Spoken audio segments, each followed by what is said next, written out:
everyone, and welcome to Basic's Market Update.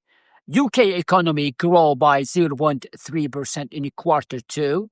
It was better than expectations at 0.1%, but it was weaker than the first quarter that grew by 0.7%. So somehow it was okay.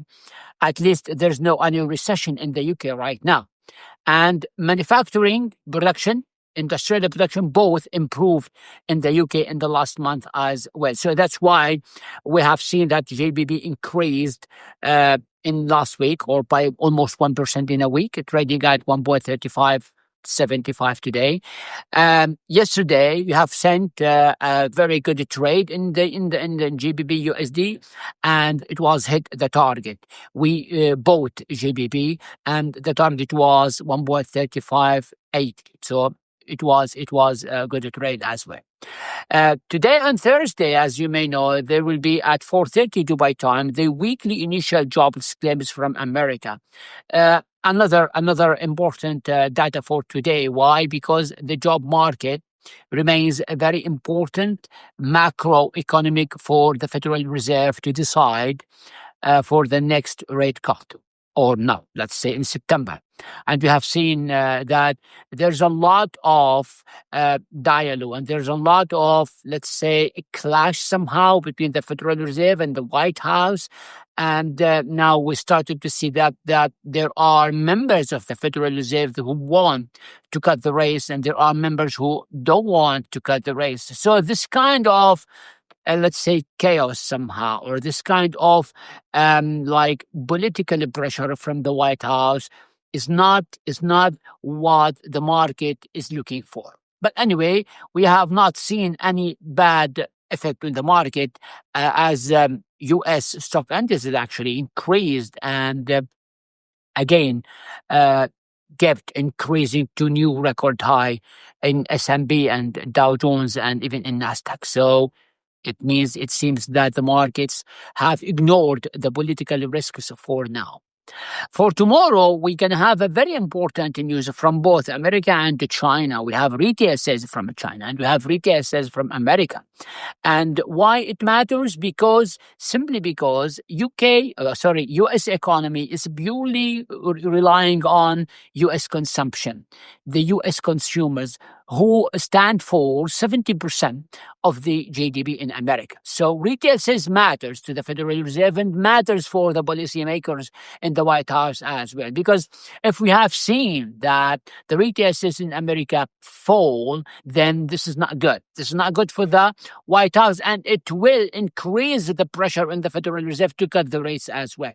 So remember that the White House, represented by President Trump, wants weaker rates. He thinks that weaker rates will help American people to spend more, and it will help the American corporations, the companies, to invest more.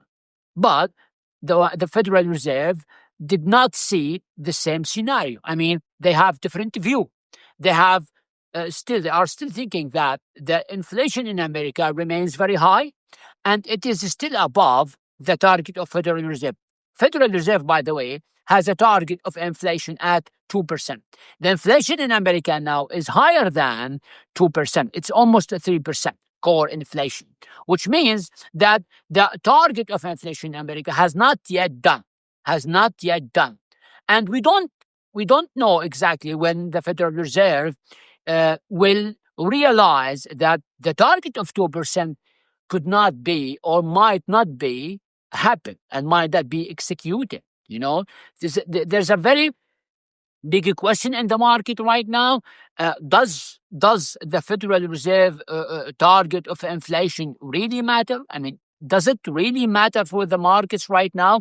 Or does it really matter for the economy that the Federal Reserve is going to wait until 2% inflation? We don't know yet. So September meeting will be very important, very big event for the markets, because the markets started to think that, yes, there will be a rate cut, but we don't know by how much. Okay. And it is not about how many times the Federal Reserve will cut. It's about how aggressive the Federal Reserve is going to be. So For 30 Dubai time, keep an eye on U.S. initial jobs claims.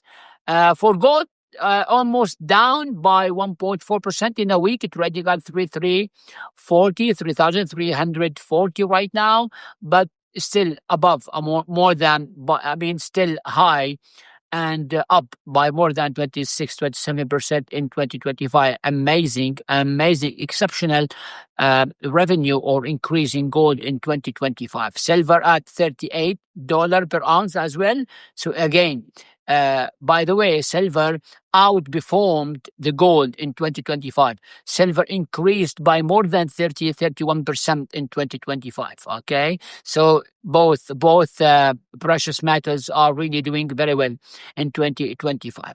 Tangible assets. When we are talking about gold, silver, we are talking about tangible assets, and tangible assets are the best hedge and the best scenario that the traders are having when you have high inflation. So when you have high inflation, and when we are living in a high inflation environment, buying gold, buying silver, buying tangible assets is the best hedge, facility, is the best thing you can do to minimize the risk of inflation and to keep the value of your money. Again, keep watching us on our social media outlet, on Telegram, on Facebook, on X as well, and on YouTube. And we started to send trades on Telegram channel, very fast trades, relying on technical levels, technical indicators, and you will be able to see what exactly we are trading. We are trading commodities, currencies, or even Bitcoin as well. So thank you very much.